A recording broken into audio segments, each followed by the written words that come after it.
Usein ajatellaan, että riittää, että meillä on uusiutuvaa energiaa, aurinkosähköä, tuulisähköä ja että sitä voidaan varastoida esimerkiksi akkuihin. On hyvä kuitenkin pohtia sitä, että aurinkokennot, akut, tuulienergia, kaikki ne vaatii materiaaleja.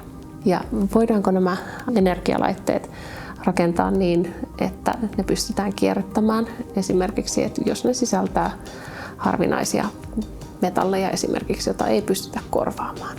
Moniin näihin kysymyksiin ei vielä ole ratkaisuja. Esimerkiksi tällä hetkellä aurinkopaneelien kierrätys ei ole taloudellisesti kannattavaa. Monien energialaitteiden kierrätys ei ole edes teknisesti mahdollista. Tämä vihreä siirtymä, siellä yksi iso muutos on tämä energiantuotanto, eli siirrytään käyttämään tuuli- ja aurinkovoimaa fossiilisten polttoaineiden sijaan.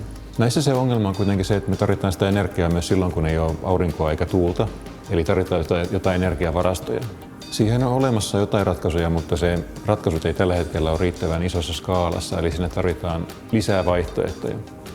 Ja meidän tutkimus nimenomaan keskittyy kehittämään uusia materiaaleja sekä uusia teknologioita aurinko- ja tuulivoiman varastamiseksi. Aurinkopaneelit on todella tärkeitä siinä, että me saadaan uusiutuvaa vihreätä energiaa.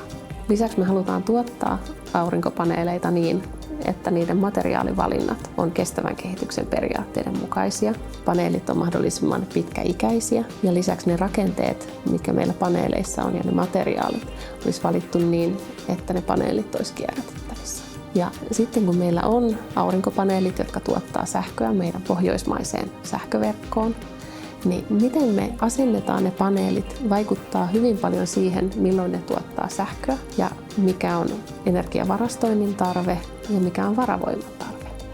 Tämä on paljon hyvin mielenkiintoisia, hyvin pinnalla olevia kysymyksiä, mitä pitäisi kiireellisesti ratkaista.